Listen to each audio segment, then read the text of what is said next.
Welcome to the Age is Irrelevant podcast with your host, Helen Fritsch.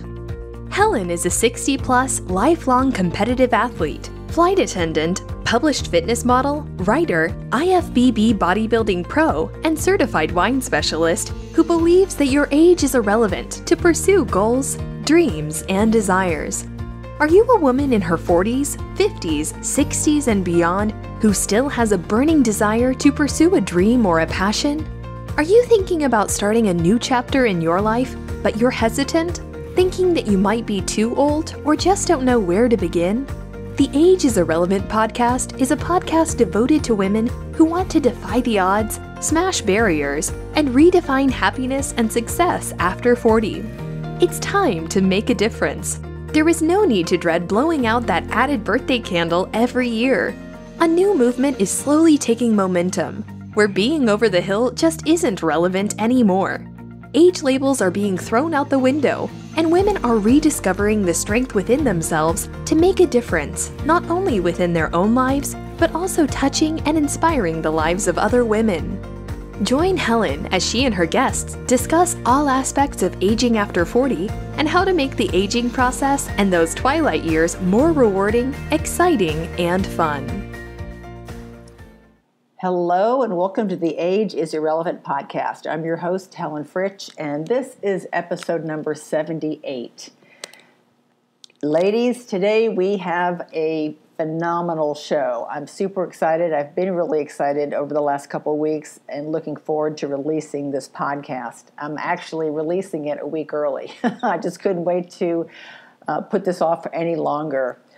This woman is so inspirational, so motivational. Hearing her story, hearing her fitness journey, and where she ended up just recently, about a month ago, is just absolutely incredible. I am interviewing 65-year-old Julie Holt. Julie is the new CrossFit World Champion, Fittest Woman on Earth in the 65-plus category. Hearing her story about how she got into CrossFit, and then actually hearing her story about the CrossFit Games and all the workouts that she had to go through, I was literally speechless and in awe the entire time. This is the longest podcast that I've ever done at an hour and 20 minutes, and I probably could have talked to her for another hour and 20 minutes. Such a delightful woman, and her strength physically and internally was just beautiful. So I know you're going to enjoy this interview as much as I have, and I'm sure you're going to be walking away after listening to this, and your first stop's going to be the gym. So sit back, relax, and enjoy. Hi, Julie. Welcome to the show. Hello. It's great to be here with you. I am so stoked, so excited. I'm like a little kid, like giddy with excitement because I have so many questions for you. For my audience, I am interviewing 65-year-old CrossFit World Champion, Fittest Women on Earth, Julie Holt. Julie. Yes, ma'am. Yes, and you just received this. You just achieved this amazing, monumental, achievement not too long ago, within the last month. Right? Was it in August? Right. Yes, ma'am. The first week of August, we went to the CrossFit World Games and had a week there, but 3 days of competition with. I think we did a total of 8 workouts in 3 days, and it was awesome. Yeah, I've seen I've done CrossFit in the past. I enjoyed it, but it did not enjoy me. I had a couple of injuries, and the last injury was pretty bad to the point where I had to walk away. Yeah. But the level of competition, A, and B, the level of fitness for women our age blows my mind. I've been on YouTube watching, and I'm just like speechless. Just it's a whole new scenario of training. It's elite of elite. I mean, you guys are just, I'm in such awe and just so. It's a whole different level when you get to the CrossFit Games. It's, the top 10 in the masters age groups. They take the top 10 individuals, 35 and under, they take 40. athletes, but the top 10 in the Masters and the talent levels is pretty incredible. It is amazing. The level of fitness, the level of strength, your endurance, all of those things. It all comes together at the same time. Right. So what I want to do, I always like starting off in the beginning and hearing about your childhood, how you grew up, where you grew up. And then, if fitness played a part, back then when you were young. Right. Well, I grew up as an Air Force brat. So my father was a fighter pilot in the Air Force, and my mom and dad, we moved all over the country and literally the world. We lived in Japan for 5 years. I had 2 siblings born in Japan. I've got 2 brothers and 2 sisters. So there's 5 kids, and we moved all over the place and, really enjoyed every minute of it. But my mom was a physical education major, and my dad, they both graduated from the University of Michigan. My dad played football at University of Michigan, grew up in Montana. My mom grew up in Michigan, and they met at University of Michigan. And so I, grew up watching football and, participating in whatever I could at the time. And probably the best thing my parents ever did for me, or one of the best things they ever did, was they got me a basketball one year. I was in 7th grade, and they got me my own leather basketball. It was a really nice ball. And they dropped me off at the rec center.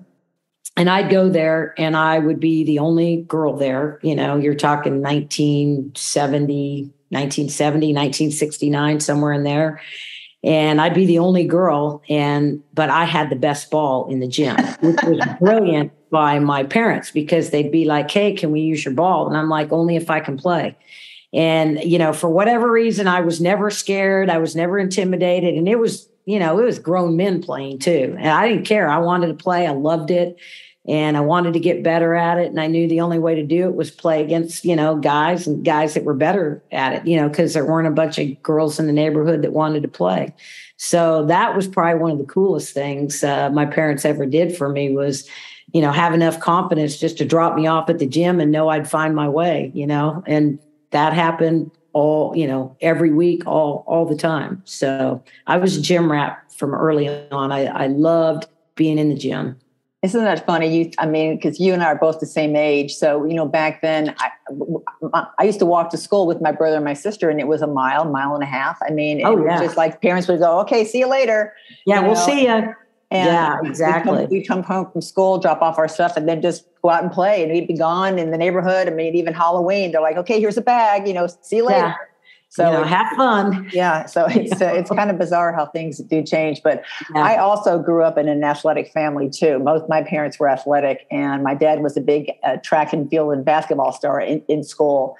And so I would, as a young girl, look at all of his scrapbooks and his trophies and his medals. And I'm like, I want to be like him. I want to be like him, Right. So kind of the same thing. As soon as I can get into the sport, I was like, doing everything I could. And I just knew that I wanted to run track because my dad did, so, so I can totally relate to that whole.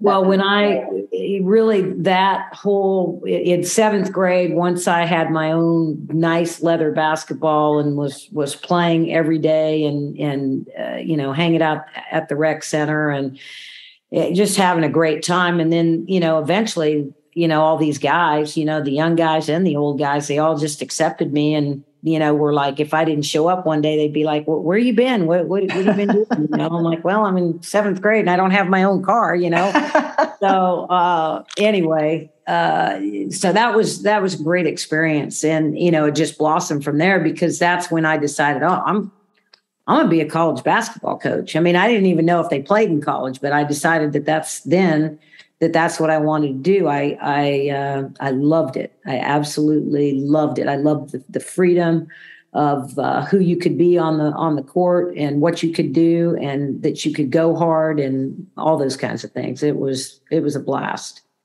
It's kind of funny because I know that you're a PE major also too. I am also.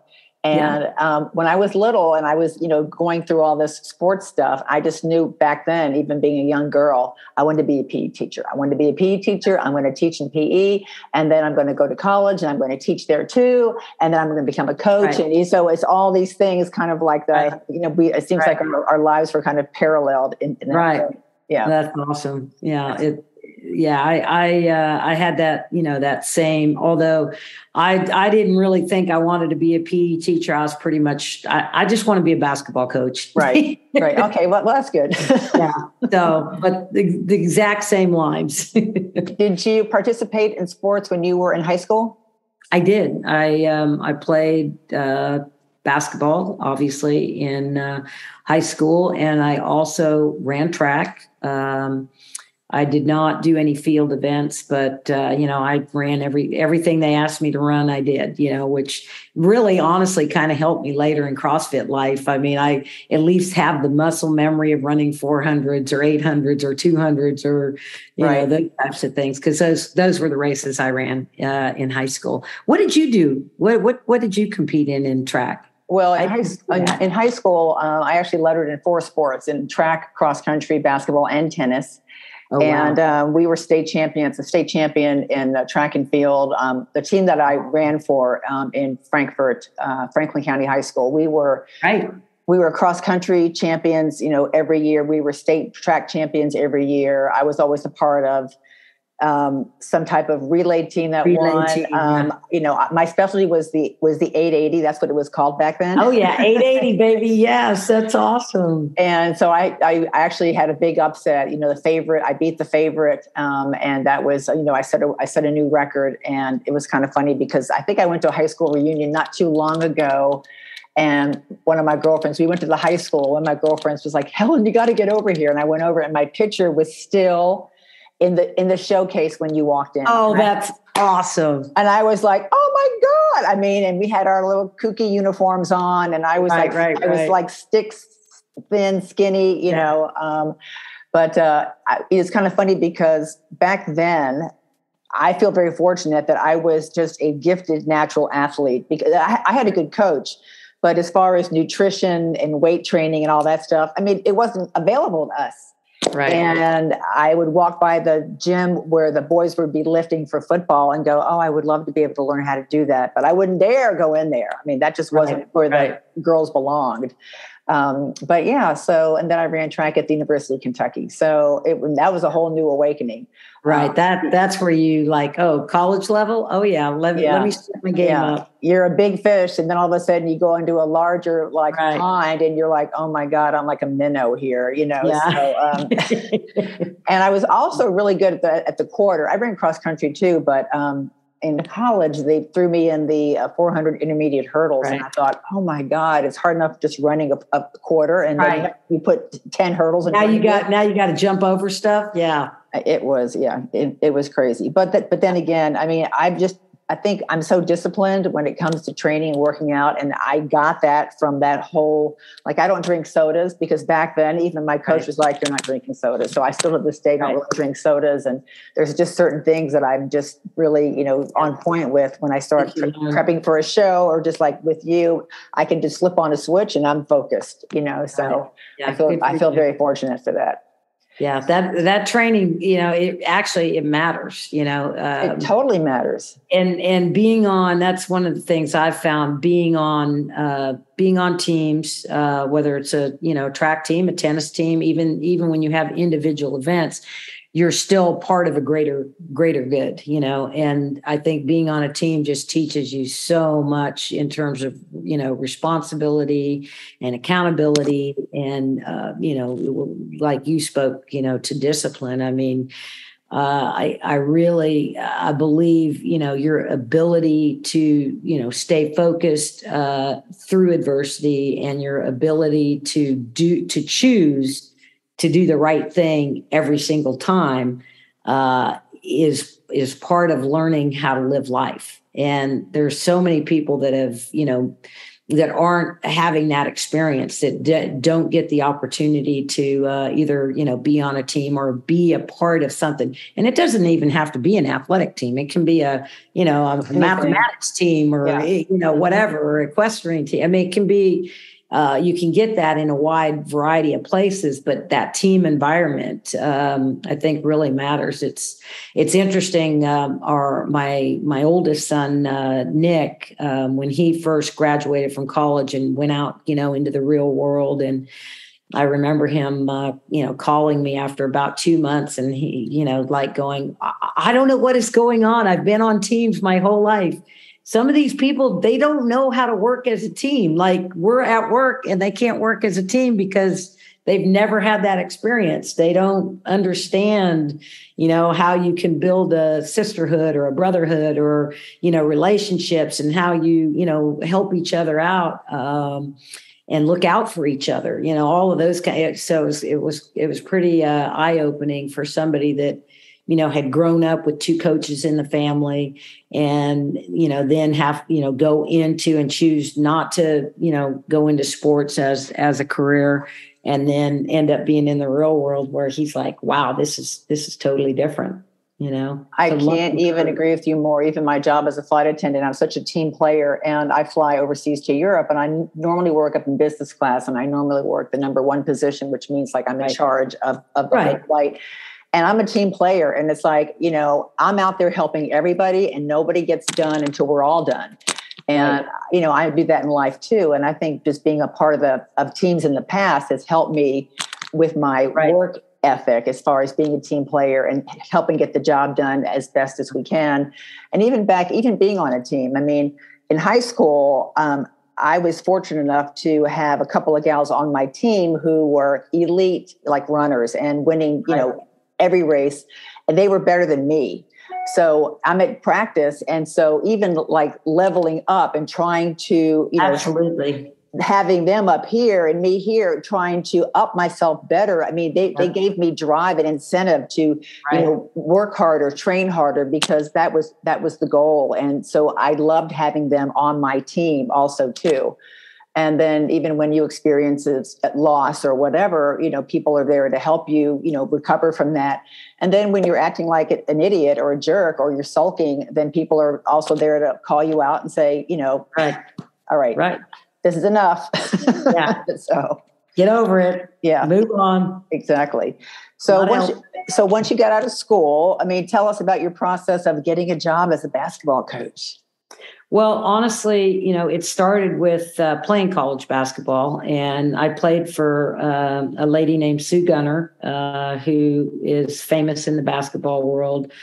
She was in 1980 the assistant Olympic coach, and then in 1984 the head Olympic coach. And she, coached. I was very fortunate to play for her at Stephen F. Austin.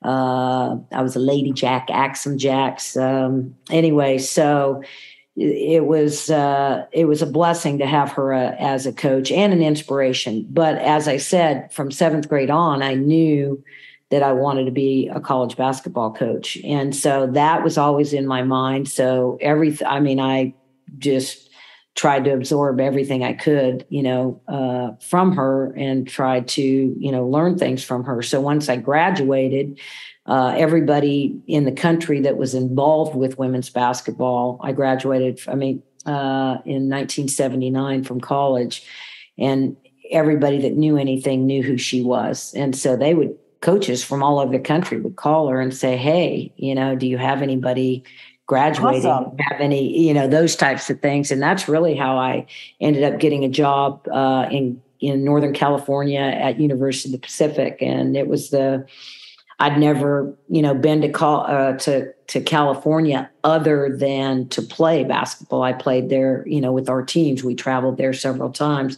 but I'd never lived in Northern California. I didn't know anybody in Northern California. And she called me in and goes, hey, there's this opportunity. Are you interested? I'm like, sign me up. Let's go. And went out there and started my college coaching career and got my master's in psychology of sport. And that was the beautiful thing about it, is at that time, there were probably only 3 or 4 universities in the country that had psychology of coaching as an actual major or a master's degree. And so I was very fortunate to be around some really great instructors and to do that. And so that's what I did. And that's how my, career started at University of the Pacific. I think that's awesome. Especially even like today, or mindset is everything. It's literally everything. Getting up in the morning. There's no doubt.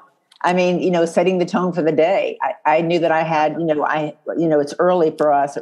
I'll be late for you, but I got up at 5:30 this morning so I can get to the gym, so I can get back here to get ready for this podcast because I have other things going on. And it's that discipline, and it's that the mindset of like, I got to get this done. And I think psychology of sport, especially with athletes, especially with elite athletes. I mean, it's so much pressure, but even with the new athlete of stepping out into the unknown, taking that first step and taking that leap of faith, like, well, I need to lose some weight, or I want to get in better shape, or for whatever reason, I'm prepping for a bodybuilding show, taking that first step all starts here. I mean, we could talk to people, I'm sure you have in the past. I know I have with friends, family, whatever. You're talking to someone until you're blue in the face about something that they need to change. But until they're mentally ready to change, you're talking to a wall.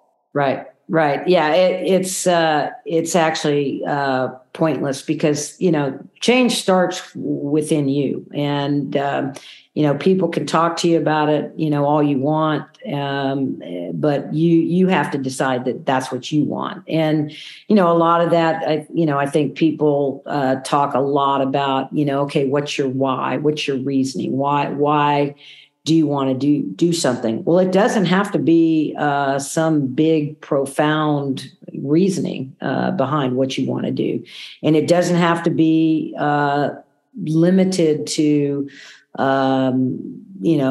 sports or athletics or, personal, development in terms of, body image, nutrition. It can start with as simple as I'm just going to get out of the house and go for a walk. I mean, it can start that simple, but you have to choose to start. And I think that's the first place you have to go, is just decide, I want to try something different. And if there's people that are sitting around and thinking, I don't like my life, I'm unhappy, I want to do something different, whatever it could be, you can make up any goal that you want in your head, and you can do anything that you decide you want to do. You just have to decide that, okay, this is what is important to me. And nobody else has to know why it's important to you,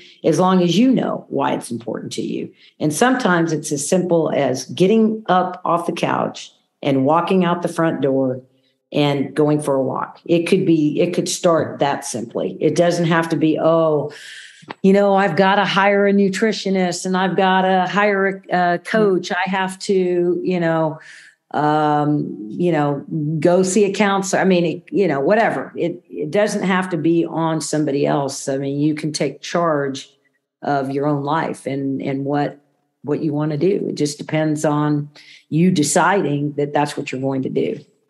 Yes, so. I'm 100% on board with that, especially with women, who are hitting that, quote unquote, second chapter of life, just because a lot of times, there's so much going on. They're becoming empty nesters. There may be a change in their relationship.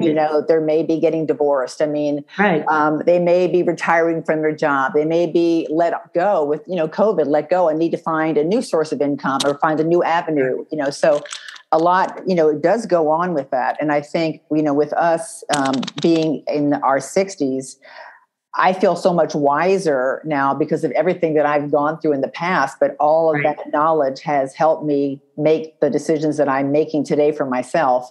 And there are things that, I'm not very well versed at that I've thought about, I need to start. Like, for example, I was in Italy one time. We were in Florence, and we took a walking tour of the city. And at the end, we ended up at this beautiful museum where the statue David is housed. But before we saw him, we went through the entire museum and the guide was phenomenal. And I was not really a big art person, but I'm like, oh yeah, that's nice. But then when she started explaining all the pictures and then explaining the design, and then all of a sudden I thought, oh my God, this is so fascinating. And I thought, I need to get a book and I need to start reading about, like Renaissance art, or the Byzantine area. The Byzantine era. And I thought, so things like that, it's just like, oh, wow. So, a lot of people, I think women our age too, have this like tunnel vision. Their peripheral vision when you're young is like this, wide open. And then as we get older, the blinders start to come on and we get these routines and we get so focused. And it gets stuck in a lane. Stuck in this rut. And then it's like, they don't see anything else. And then they wonder why they don't feel good. They don't look good. They're not happy with their life. And it's just because, I'm one of these people where I'm all about the universe and the universe is there for us and that it's always offering us clues and hints and gifts because it wants the best for us. So but you have to be open and receptive to the universe. And you have to be open and receptive to all these, little clues that you're getting. And so I am so about that. I mean, I'm just always love that, Helen. I love that. I'm always looking for little clues. And if you got those blinders on, you're not going to see them. So much opportunity has passed people by because they're not letting, the opportunities, present themselves, or I should say they're presenting themselves, but they're not being open to receiving. Right. So, it's interesting in the lifestyle that we've lived, in coaching, it's not a 9-to-5 type of job. It's an actual lifestyle because you're so involved in, your athletes' lives and just, recruiting and all the things that go on. It's 24/7. And so we've moved a lot, and in moving a lot, one of the things that, I felt like was really important is that every time you move, first of all, if your heart's a little bit broken every time you move, then that means you've invested in that community. And that's okay to have a broken heart over moving. However, when you get to your new place, I think it's very, very important that you find what you like or find what you love, one of those two, and what you like about the area, and just pick one or two things and then invest in it. And investment means, time and energy and doing it with a great attitude. And those types of things, I mean, that can hold true with age as you mature and as you get older. It's the same concept. You have to find things that you're interested in and then embrace it and invest in it and then take the time to do something in that area. And I think those things are very similar, to people moving constantly, and we had kids. I mean, so, our one son, I think he went to 3 or 4 high schools, think about that. So, but because we all, my husband and I approached it in such a positive way and, try to get them, both our kids to go, oh, here's a new opportunity here. And all of these things are looked at as opportunities. You can go the other route and look at the negative side of it, but what are you getting out of that? How is that helping you? And I was always even big with our kids or players or anybody. Okay, is this helping you? Is your approach helping you or hurting you? I love that. Yeah. Which side of the spectrum are you on? Because if it's hurting you, then maybe you want to change your approach. Let's try the opposite approach then and think about, okay, what's going to help me, and that's the same with, like the whole working out thing, to me, any workout's better than no workout. Anything you do that you get up and you physically go do something, outside in the sunshine, or in the rain or in the snow. I mean, we were in Italy and, COVID had, shut down all the gyms while we were in Italy. And I didn't get to touch a barbell. I didn't get to touch a dumbbell. I didn't get on a rig. I couldn't do pull-ups, any of that stuff. And we were literally wearing snow boots and working out outside on this tennis court, and it still had snow on it. And, we're like, hey, we're just going to do it. Let's go have fun. We found a log. We did front squats with a log, in the front rack position. We helped my husband help me get it over my back, and we do back squats with it. And, just fun stuff like that. We just found a way, and we made the best of what could have been a bad situation turned into a great situation. And then we end up with, some young guy that ended up being a boxer and an MMA guy. And he was standing at the fence just watching us. And he's like, what are you doing? I've never seen this stuff before, because we were doing, burpees and squats. And, we did have a kettlebell, and we might've had a set of dumbbells from 1944 or something, in a back storeroom. But you can find those kinds of things, make the best of it. But I really, really encourage, people, and I don't care if you're 65, I don't care if you're 70, I don't care if you're 45 and haven't done anything in a couple of years. I mean, start somewhere, because you can do body weight things. And I'm so, that's probably one of the most exciting things for me that has gone on with winning, the fittest in the world at 65, is the people that I've met that they're like, you're 65 and you can do all this, and that's pretty cool, to inspire somebody else. Oh my gosh. Yeah. And that's a goal. That's a goal of mine personally. Yeah. And I'm so happy that you're that type of person, because, I was so inspired. And when I saw all the results, and I was like, oh my gosh, I have to reach out to her. And I was just like praying, please.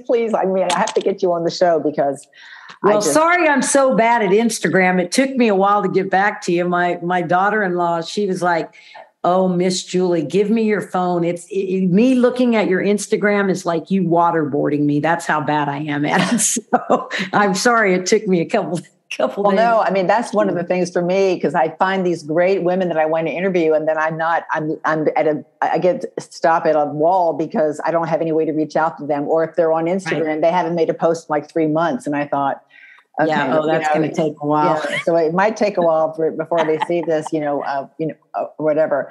But, So when you're coaching now, and I know that you're basically, taking on this family, because, your girls were your family now, or your daughters probably, just as far as, the schooling goes.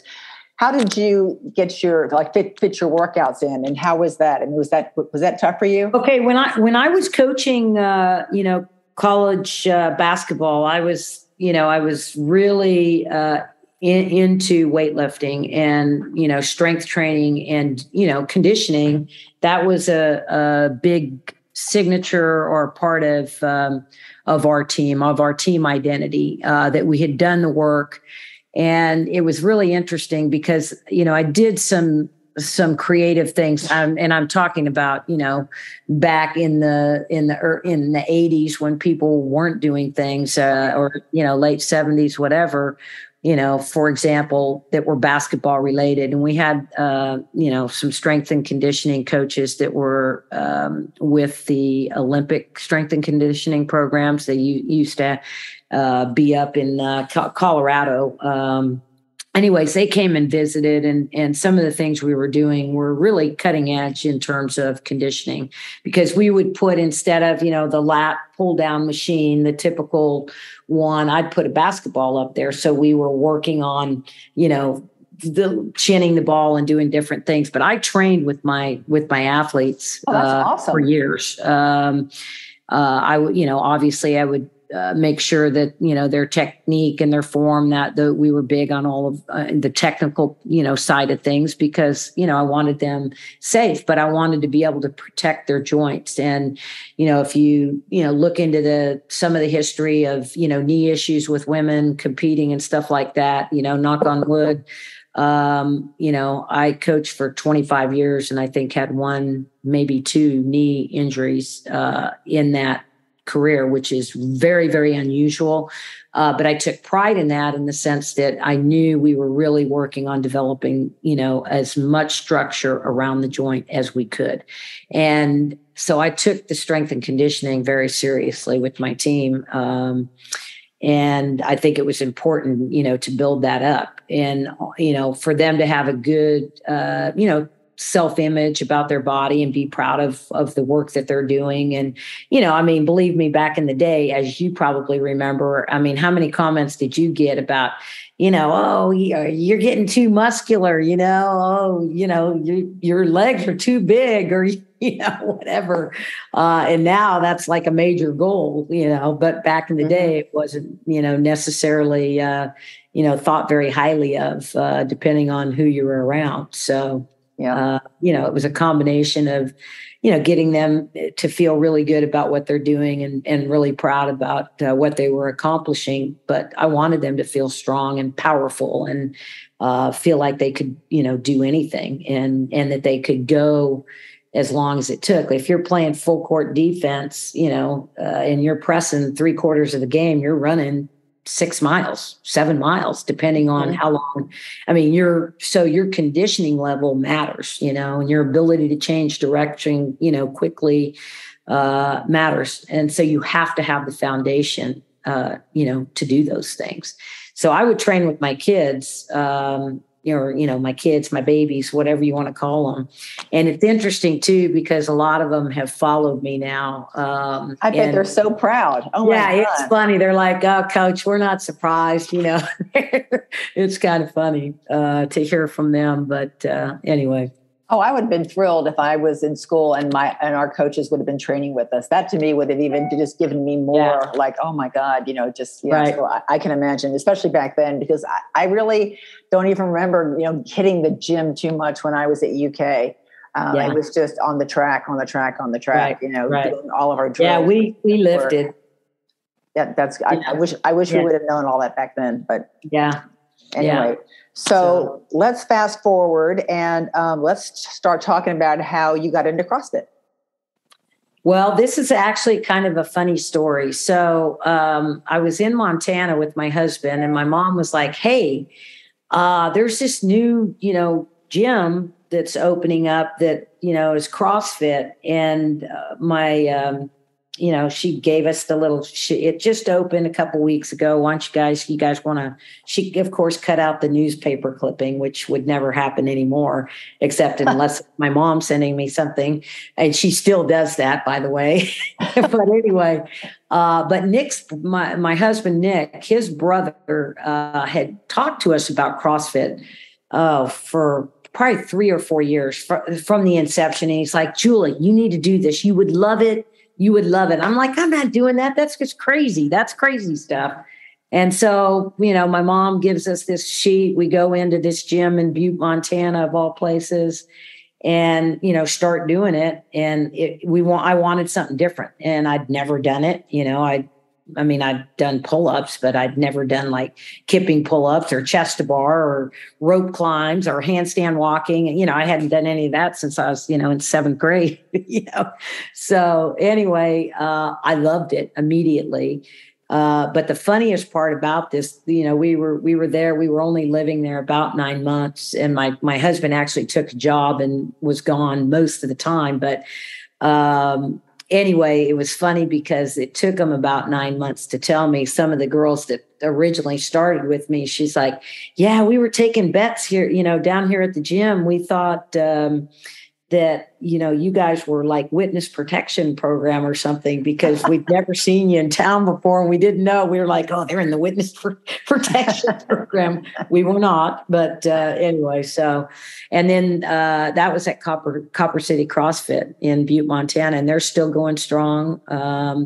and Anthony Fields and his wife Tara own the gym. And the first time I ever did the open, it was the last day to sign up. And Anthony's like, hey, Julie, I think you ought to do the open. I think you'd be pretty good at it. And I'm like, well, I'm just, learning. I'd only been doing CrossFit a couple months.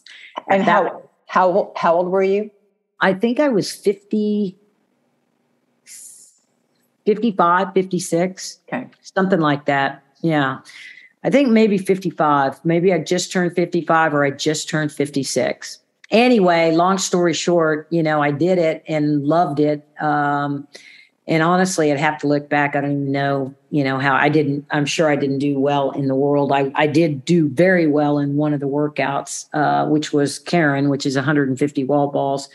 But the funny part about it is fast forward to this year, in the workout, in one of the workouts, it was, carrying odd objects. But we also did basically, Karen, we had 150 wall balls also during as the workout went on, so you'd have to push it, carry a sandbag and then do 50 wall balls. And then you'd carry, the jerry jugs, and then you do 40 wall balls. And then you'd push the sled, which, by the way, the men's and the women's sled weighed the same. And so anyways, but that was a really fun workout too. I'm getting off track, but that reminded me of that. So that's really how I started, was that. And then we moved, of course, 9 months later, we moved to Bowling Green, Kentucky, and went to Western Kentucky. And that's where, I started on a team. They had a CrossFit Old School. They had a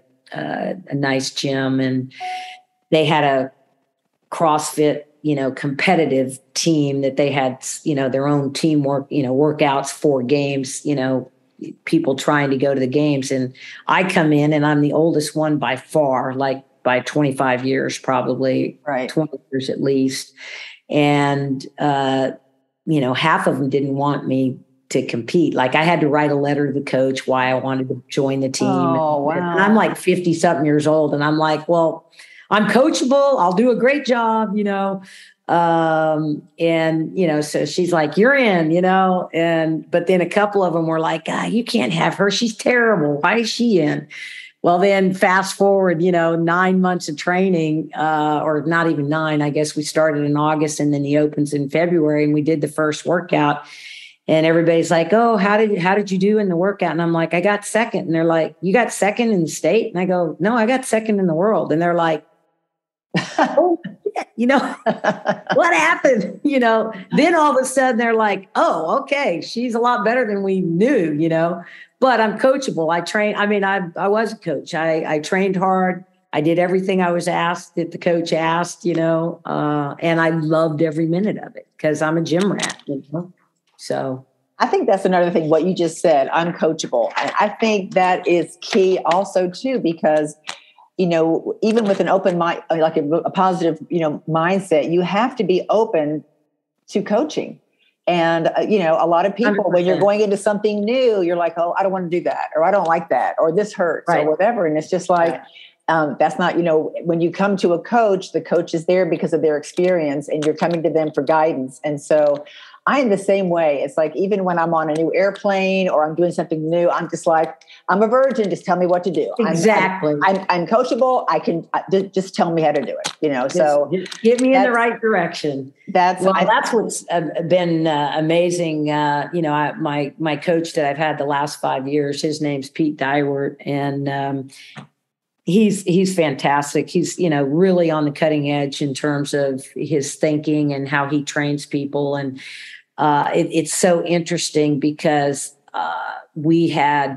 he introduced sandbags, and he and his wife, Crystal, introduced a lot of breathing techniques. And, it's cutting edge kind of stuff, but not normal, quote unquote, CrossFit. But we were doing a lot of sandbags, a lot of, working on sandbags, as in using them as weight, throwing them over your shoulder, everything. But actually the beginning was, really to learn, how to belly breathe deeply, but then how to control your lower, your pelvic floor, and how to push out, from 4 different directions, how to push out, from your obliques and your side, how to push out from your low belly, how to push out towards your back. So your whole core is expanding this way through breath, and then how to control that. Because everything starts with your core. I don't care what you're doing, it all starts from your core and expands out to your extremities. I mean, that's a CrossFit, principle. It's a principle in any athletic endeavor, really.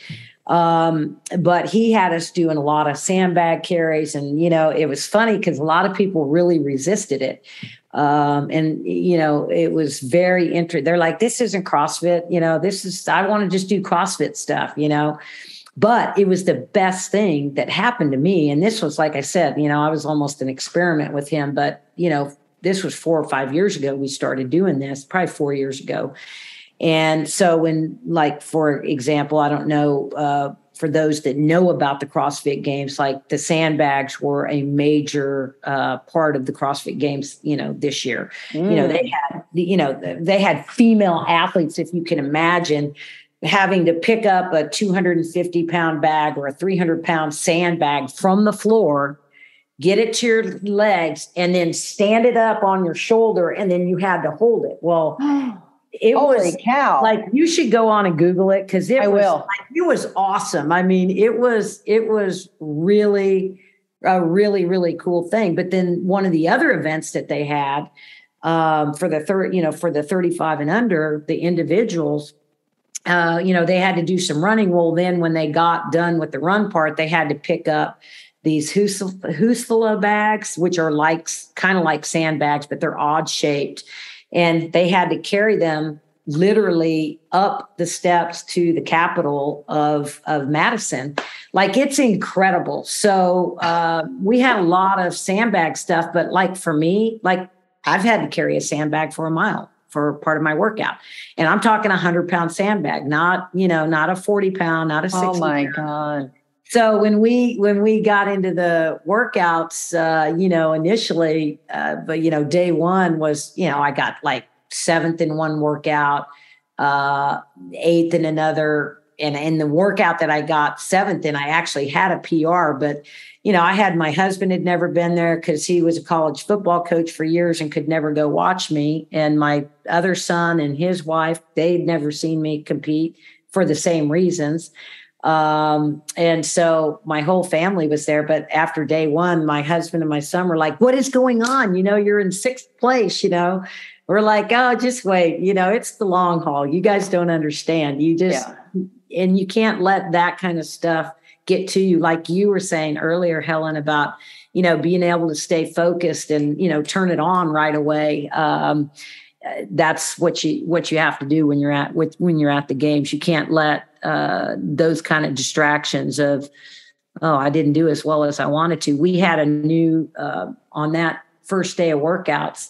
I don't know if you've ever seen those peg boards that have holes in them, and you have to do this. Right. Well, we had never used them, and they did not let us practice. They didn't have one in the warm-up area, and the warm-up area is ginormous. I mean, they could have fit, all the athletes are in there, and they could have had one in there. They didn't have one, so it was learn on the fly. So the first time I'd ever done it was literally at the games, So I'm on the wall trying to figure out what I'm supposed to be doing. Yeah. So sounds like a ninja move, American Ninja Warrior move. Totally, right? Totally is. So that's wow. And it's kind of funny too, because I'm a big proponent. I like doing farmer carries at the gym. Oh yeah, 100%. And some people are like, you're just walking around with weights. And I'm like, but you don't get it. Right. It's kind of like the sandbag thing. I mean, if you're holding a sandbag above your head and you're walking around, a 50-pound sandbag over your head, and you're walking around for a minute, I mean, you don't realize your core, I mean, everything to stabilize all that. And everything's on. You got to turn it all on, girl. Yeah. And so that's why I just think what you're talking about, especially how smart your coach was to use sandbags. Every now and like the gym I have here now has sandbags, and I actually have one here at the house too. Good girl.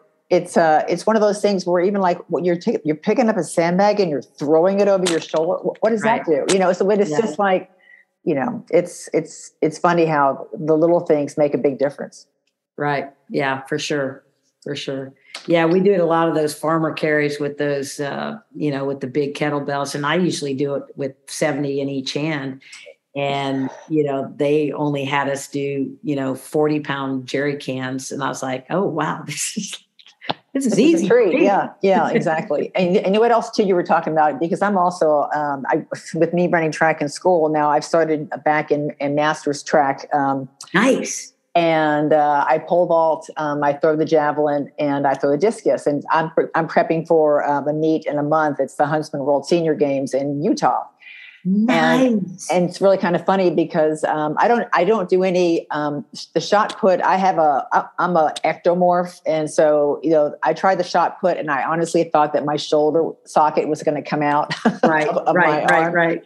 But it's just kind of like the pentathlon, because I have a couple of friends who are, are pent athletes, and they excel in one, but they don't excel in the other. So it's kind of like you. It's just like, that's okay. I mean, we can't excel in everything. So, so I totally get when you were saying, hey, you know what? That's okay. This is day one. And, I'm in it for the long haul here. So I totally get it. And event, and everybody's going to have something. And that's honestly, for me personally, that's what I love about CrossFit, is that every day it's different. And I'm usually working on stuff I'm terrible at, am I any good at this? Cause I'm only working on the things I'm terrible at. So, there's days where you go and you had mentioned, you were talking about, failure, earlier.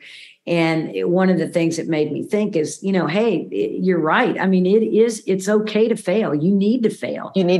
I can't tell you how many times I failed. We had a rope climb workout. We had to do legless rope climbs. Okay. Wow. I'd never done one. Yeah. I'd never done one. I'd never even tried. I'd never even attempted one, and I quote unquote failed on it.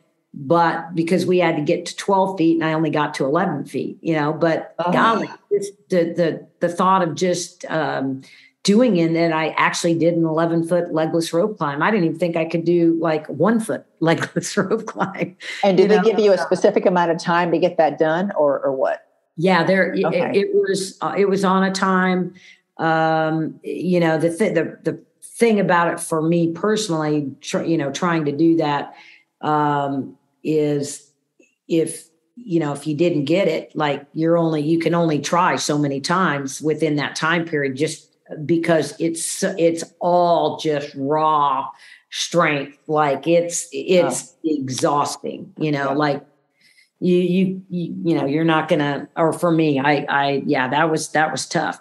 But here's what the cool part is so we had that in semifinal workouts. And then we also had, in the quarterfinals, I think we had, rope climbs, and it was my worst workout, I had. Now, obviously I was still, in the top 8 or whatever in the quarterfinals. But I failed. Okay. Now, fast forward to the games, we had to do 7 or 8 rope climbs to 20 feet, which usually our rope climbs are only to 15 feet. And we had to do 20 feet plus run. It was run a mile, then come back, rope climb, and then do, 35-pound shoulder to overhead, and some crazy stuff. And then, you go back out and run again, and then come back in and climb again, and then this. And anyway, and I got second in that. So, there's always room for redemption, but I could have had it, if I had a different mindset, again, like you said, being able to stay focused through adversity and being able to learn from the failure, and that's, I think that's huge just in life in general. We're all going to fail, but how do you respond to it? To me is just huge. It's a huge part of it. That's true. So talk to me about your diet during the games. Yes. Okay. So actually, even prepping. I mean, because I'm big on that. Well, my nutrition journey really started sometime in last September, a year ago, September, October. I have always, CrossFitted, and I kind of did paleo, and, but I was never really worried about, my weight.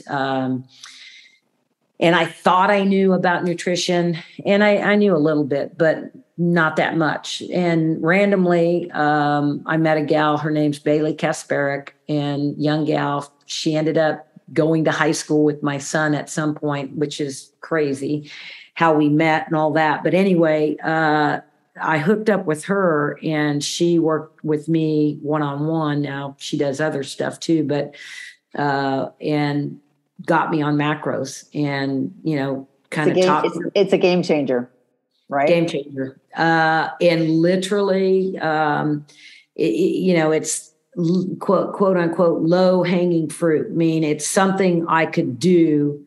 Now I had to work at it. Don't get me wrong. Right. I had to learn it, and, learn how to not be frustrated in the very beginning when I didn't know what I was doing.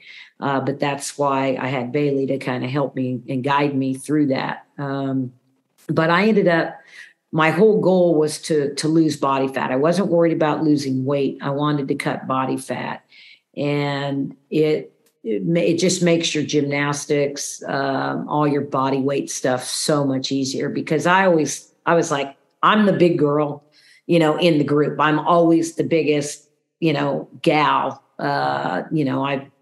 I weigh probably 144 right now, and everybody else is probably 120, I mean, oh, wow.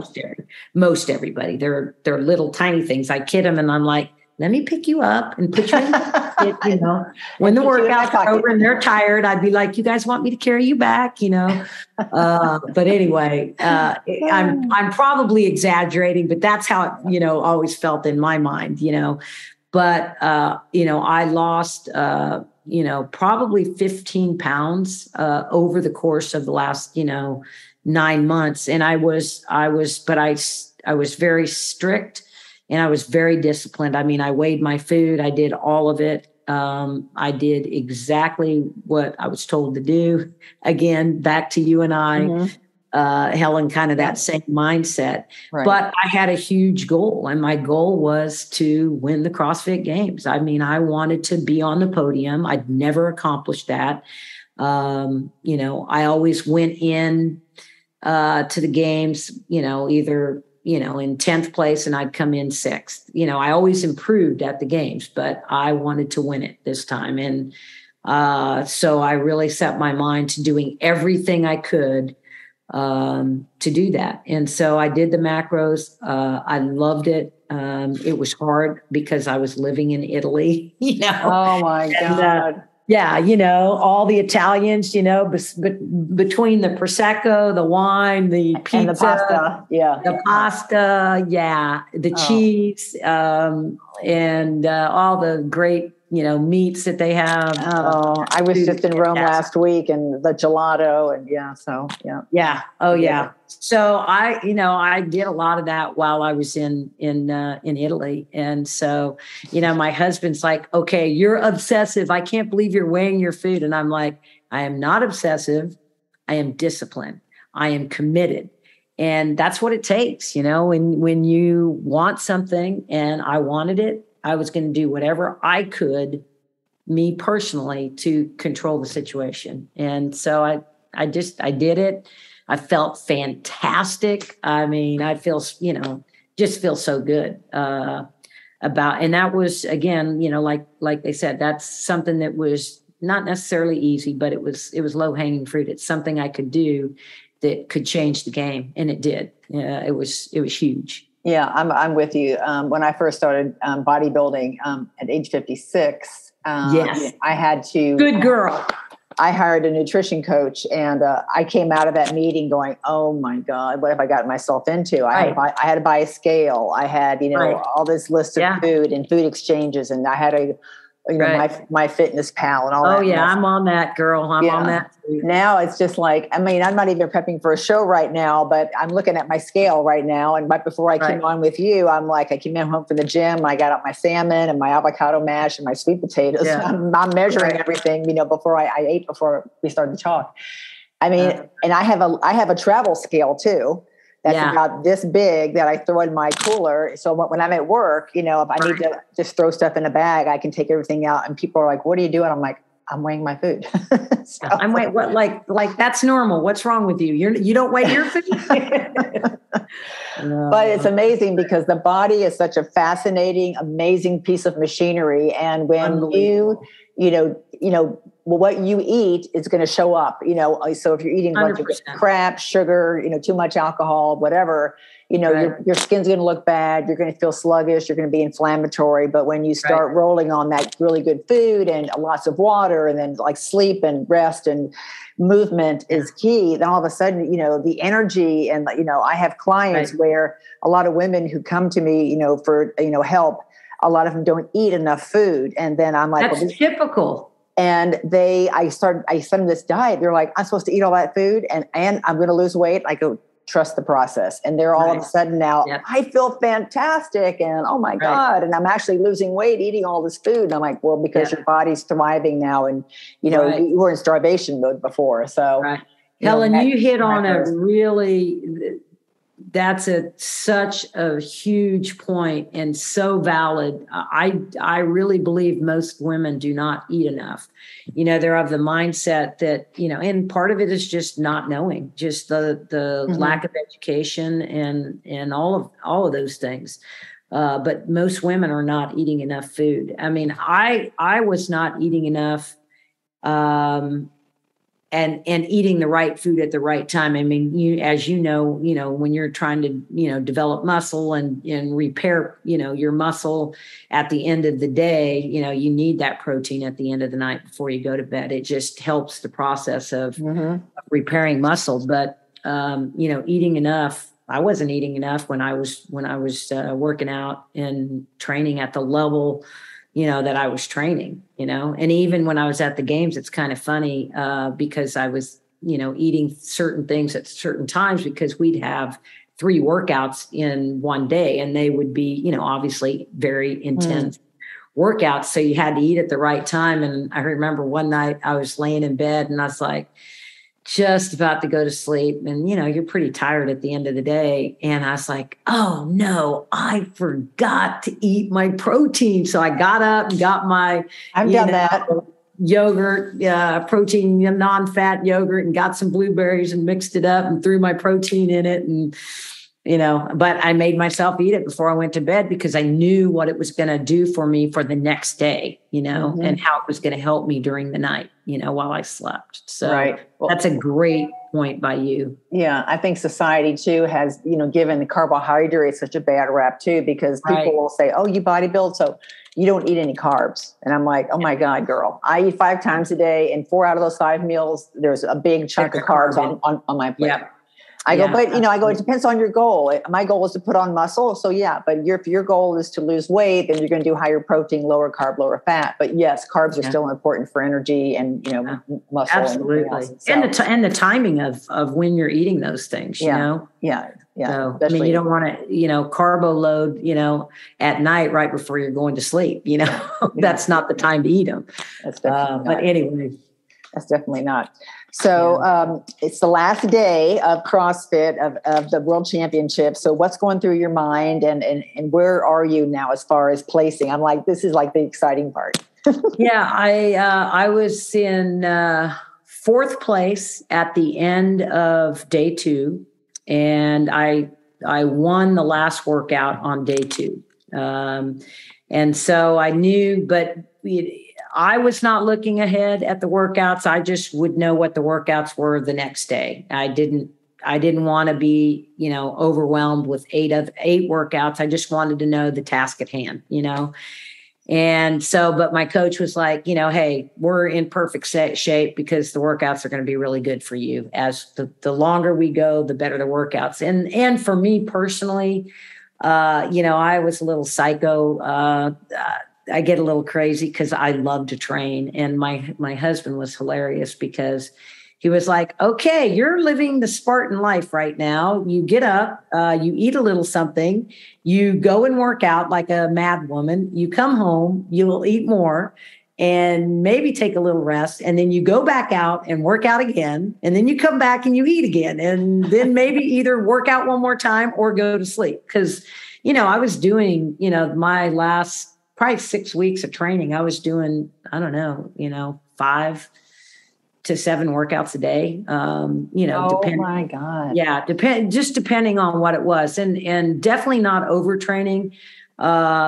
But it was very thoughtful. I mean, my coach Pete's really, really fantastic. Like, he is dead on. I mean, dead on, to the point of, we go in on Saturday morning, and this is, actually kind of funny. We talk, and I probably shouldn't even tell you this, but we're talking that morning, and he's like, okay, you ready to go? And we'd already done the warm up, and I'm like, it's sandbags. The sandbag was 70 pounds. I practice with I train with 100-pound sandbag. So I was like, okay, 70, no big deal.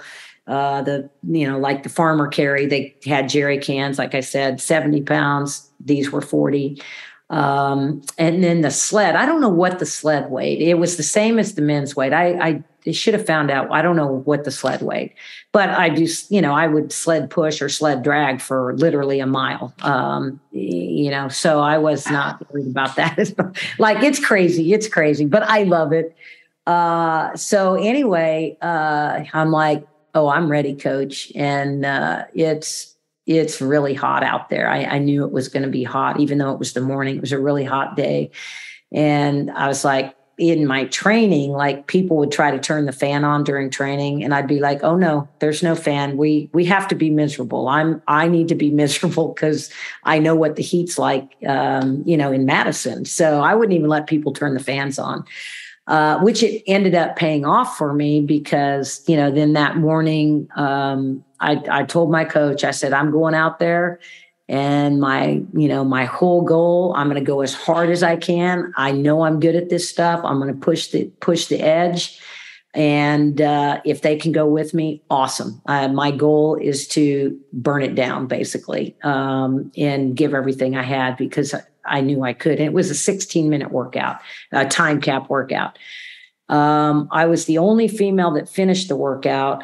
And then, and we went with the men at the same time. So there's 10 men going, 65 plus, 10 women. And I beat all the men but one. So I brought my game. I mean, but again, I knew I was building up to it. And the more I do, the better I get, if that makes any sense. Uh-huh. Like, yeah. I can, I've just have that, I have that foundation, I guess. And it was really fun for me. I was like fired up, and I was, ready for it, and, mentally and physically prepared to do it. And emotionally, I wanted it. I wanted to dominate that workout and kind of set the tone for the day.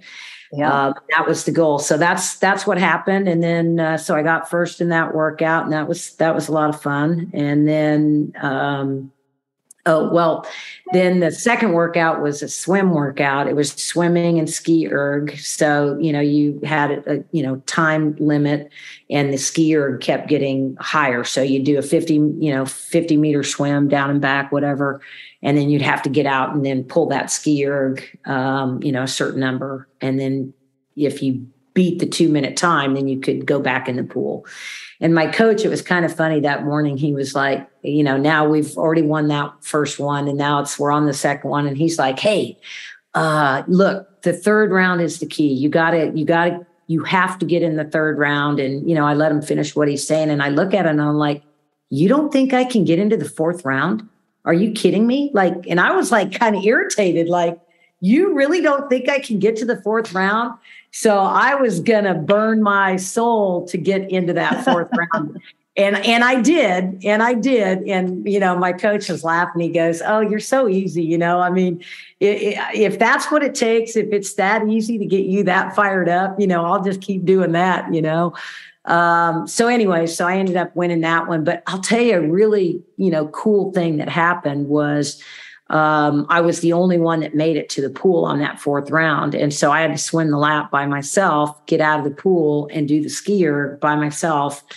And all of these phenomenally fit, just beautiful ladies. I mean, these gals were awesome. My competitors, they all came and circled around me and cheered me on as I finished the skier. Aww. And that, like, Helen, I mean, I can get goosebumps. It gives me goosebumps. Yeah. Yeah. And, you know, I haven't had a chance to talk about them. I need to talk to you about them. But so that was a really cool moment. It was a great event.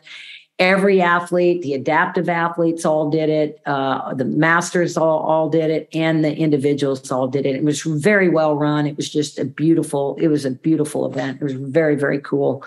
So that was fun. And then the last event was actually in the Coliseum, which is, you know, they sell out the Coliseum. I mean, it's especially obviously for the individual athletes. I mean, there's not a seat in the house. And so that's where we finished. And I won that, ended up winning that event too. And so it was pretty cool, you know, to have that opportunity. But these women that I competed with, Helen, you would adore them. I mean, they were amazing. We had one gal that was 72. She was fantastic. But all of them, I mean, every lady was great. We were very supportive of each other. And I can't remember, I might've sent you a picture with 10 of us. Yeah. And I'm going to actually use that. Yeah. Yeah. Cause I mean, you think about that, you know, and the chances, I mean, how many women do you get to compete with that are your age? No, it never happens. It's all about community and camaraderie. And like these gals that I bodybuild with, there'll be lifetime friends forever. Right. But are any of them your age? No. And so, but you know what I'm saying? So to get an opportunity to go to the CrossFit Games and be with 9 other women who do what I do on a daily basis, which is train with the 30-year-olds, train, you know, what you're doing, you know, training with these younger women. And I love that. Believe me, I love training with the young people. I mean, God bless them. I love doing that. But to have that unique opportunity to be with these women, 65 and plus, it was so inspiring to me. It was amazing experience, you know, to have that opportunity. Yeah. And even just to see, you know, people even older than us, it's just like one of the gals I interviewed for my podcast, she's 87 now, but I interviewed her when she was 85. Right. Flo Myler, and she is world champion pole vaulter and like pentathlon world record holder at her age, like at her age group. And so it's just like mind blowing that, you know, it's so inspiring, so inspirational. And so, you know, when you go through a little rut or something happens and you get kind of stuck, I start thinking about women like you or like her. And I'm like, get off your butt. Yeah. You know, let's go. Stop feeling sorry for yourself. You know, let's just go. Come on.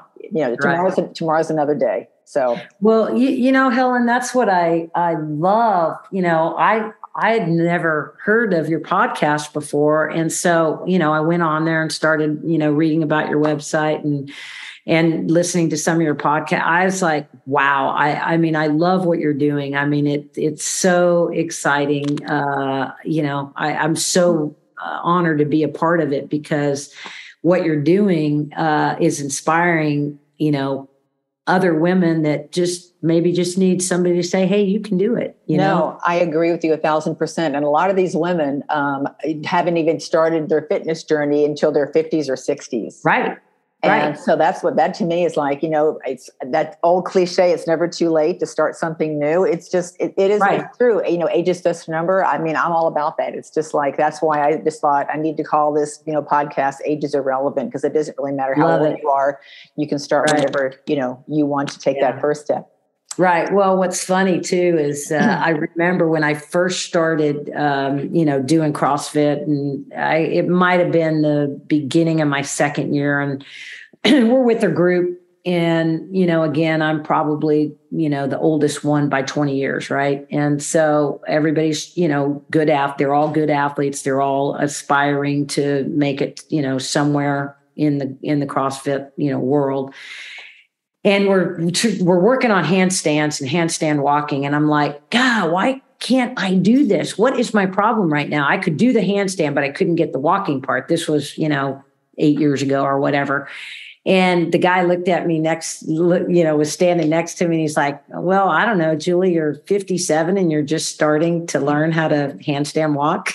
Maybe that's why you can't do it right now, And I was like, oh my gosh, you're right. I'm 50. But that never crossed my mind. My age never entered my head like, oh, I'm just now 57 and I'm just now trying to learn how to handstand walk. Hey, give yourself a break, Yeah. But I was like, God, what's my problem? Why can't I do that?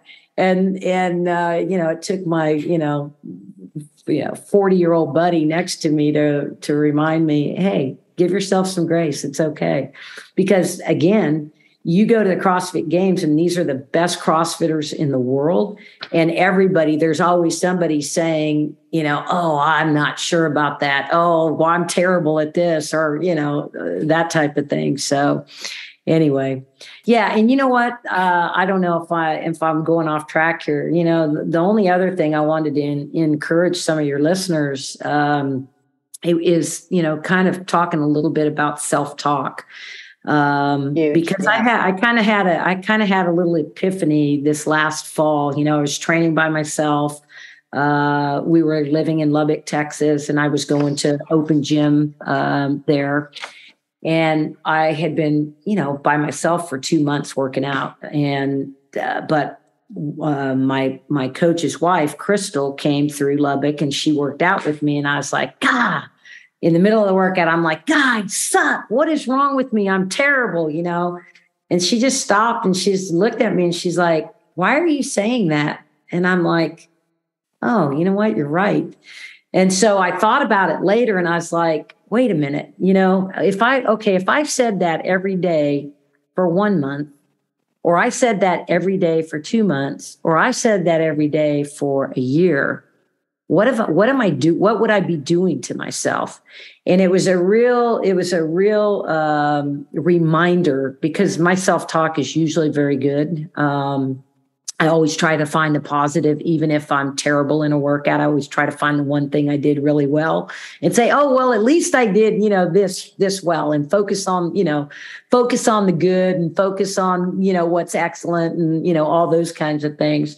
But it made me think of, friends or family or acquaintances that I've trained with or that I've just seen out in the real world that, their self-talk is not very good. And, whether it's saying, oh, God, I'm so ugly or, oh, I'm so fat or, whatever it might be, it's a reminder that let's find something good to focus on and talk about to yourself. You would never be unkind to one of your friends. You might be honest, but you wouldn't be unkind. And sometimes we need to be kinder to ourselves. And no, I agree with you. And I think one of the big things I've done, I'm a little sponge when it comes to reading. And, I'm like the brain operates in the present. So, you tell yourself, oh, what's wrong with me? Or I'm this or I'm that. Then the brain is going to do everything in its power to have that come to fruition. Right. So you can consistently look yourself in the mirror and go, oh my God, I have the worst this, or I hate the way I look. Right. Too fat, too skinny, don't have enough muscle. Then the brain's like, okay, well, we need to achieve that. And so I'm going to continue on this path to not allow you to do this. So that's why I think you're so right about the self-talk, especially again, women in our age, because they feel like once they get to a certain point that, it's done. And even if they're, 10, 15, 20 pounds overweight, I'll never be able to lose that. I mean, I see families come on the airplane and they're, the parents are overweight and then the kids are too. And I'm like, these poor kids are victims of their environment because the parents don't know how to eat right. They're not offering healthy choices to their kids. And, I've had parents ask me to put Cokes in their baby's bottle. And I'm We have milk, we have juice, we have water. Oh, no, they like Coke. Well, how does a toddler know if it likes Coke or not? Right. So I'm just like, I've seen crazy stuff. But oh, wow. Yeah, self-talk is huge. One final question. What kind of advice would you give to women in their 50s or 60s just getting started in the fitness realm? Oh, wow. Well, I think I said it in the beginning. Hey, anything is better than nothing. I mean, honestly, any workout is better than nothing. And, sometimes I find the hardest thing is to walk into a gym, whether it's a fitness gym, a CrossFit gym, whatever type. Now, I'm obviously a CrossFitter, so I'm a huge proponent of CrossFit. And the reason I love CrossFit so much is, first of all, every single day you're doing something different. You're shocking your nervous system every day. And there's a thing called scaling that is a huge asset to everybody, because when you don't have to do what they call the RX or the prescribed workout. You can do all the other, things that fit where you're at and what you're doing. And if you have a really good CrossFit coach, you can do it in a safe environment. And they also do, individual things. But just getting started, just walking through the door and saying, hey, I want to do this, just having the courage, just being just that little brave enough, ask yourself to be brave and just walk in. And that's half the battle. Mm-hmm. The other thing that I do love about CrossFit is the people. You have this instant family that is all there, ready to embrace you and to welcome you and to go, hey, we've been where you were. I couldn't do anything. Hey, when I started, I couldn't do any of it. I couldn't do a pull-up. I couldn't do a rope climb. I couldn't do handstand push-ups. I couldn't do handstand walking. I couldn't do anything. You don't have to be able to do any of it. I mean, zero. You don't have to be able to do any of it, because you'll learn. And by learning, you're firing off all these endorphins, both physically, mentally. You're getting involved in all kinds of stuff. And now you've got this community that's kind of holding you accountable. Like, hey, where were you? We missed you. And it's true. We miss each other. I just talked to my coach and his wife today, and we're like, they're like, when are you coming back? Because I've been gone for, 2 weeks, and I'm going to be gone another, 10 days. And I'm like, I know, I miss you guys. It's true. You miss your group. But if you don't ever step in the door, you don't know what that is. You don't know what you're missing. So you got to just walk in the door. And that'd be my biggest advice, is walk in the door, And if you're embarrassed, get over it. Yeah, that's awesome. Well, Julie, I can't believe that we've been talking almost an hour and a half. This is probably the longest podcast I've ever done. Are you kidding me? But I'm like, this has been so amazing. I'm just like, oh, this is awesome. So thank you so much for taking the time to share your experience. I'm still like excited. I was like, I can't wait to hear about your, whole CrossFit, at the games. And you're such an inspiration for women of all ages. I mean, I think what's great too is that there's women out there who are in their 30s and 40s. I mean, I even get this too. And I'll be flying with like new hires, 20s, 30s or whatever. Right. And say, oh, I've heard about you, or I blah, blah, blah. I'm like, well, right. I want to be like you when I get to your age. Right. And I'm just like, and I think that's a compliment. I don't look at that Absolutely. as like a slap in the face. I'm like, oh. No, I take it as a compliment too, Helen. I really do. So, I mean, keep on inspiring. I'm a huge fan. I'm going to be following you and your journey and adventures. And I'm so grateful that we got to chat. I am so grateful and honored, Helen. You're amazing. You keep up the great job, okay? Let's stay in touch too, friend. Yeah, for sure. All right. Take care. Take care. Well, I sure hope you enjoyed this podcast. I listened to it for a second time and just got fired up all over again. So once again, so inspirational. And there were so many takeaways from this podcast, but a couple of big ones. First and foremost, you should never, ever let your age dictate what you can and what you cannot do. Society has done such a great number on us as women, telling us exactly what we can and what we cannot do at specific ages. For example, at 40, you're over the hill now. You're getting ready to be set out to pasture. And at 65, you're expected to retire and I guess just sit in a rocking chair and watch the sunset for the rest of your life. Well, at this point in our lives, time is not on our side. And I'm pretty sure I can speak for Julie in saying that I don't plan on leaving anything on the table. I am going to go do C as often as I can. And a couple of things that she talked about was, change starts from within, and that you really need to decide what you want, what your why is, and it doesn't have to be big. It can be something small, but you just have to choose to start, to take that first step. And it doesn't even necessarily have to be going to the gym. It could be starting a hobby. It could be, pretty much anything that is something new, traveling to a different country, learning how to, pick up a new sport, or, getting into other subjects, taking a foreign language. It could be a multiple, group of things that you can try and do.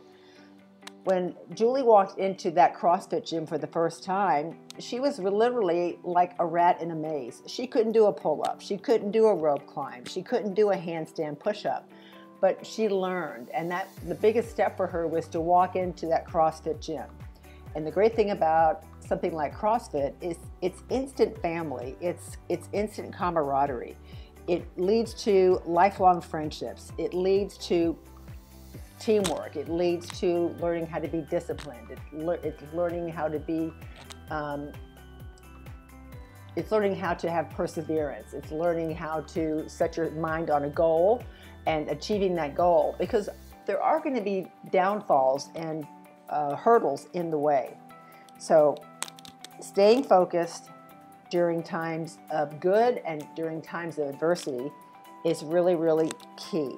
And being coachable also. When you start something new, be open-minded, be receptive, accept constructive criticism. You need to invest in your interests, you need to invest in your time, and you need to invest in the energy to do all these things.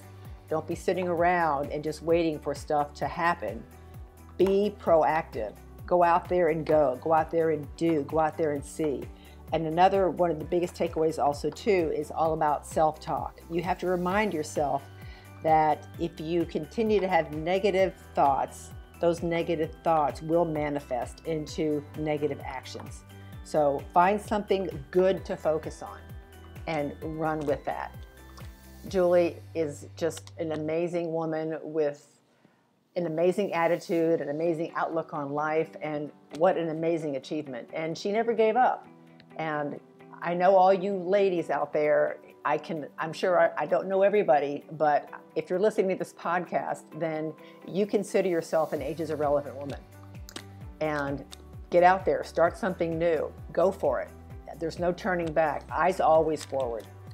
If you want to get a hold of Julie, if you want to follow her, she's on Instagram at jholt, HOLT 001. And you could probably, DM her if you have any specific questions, especially about CrossFit. Again, thank you for joining me. If you like this podcast, go to iTunes or wherever you listen to these podcasts and give us a rating and a 5-star review. That would be awesome. And share this podcast too, because it truly is really inspirational. And I think it would honestly help a lot of people. And until next time, don't ever forget that age truly is irrelevant. Bye-bye.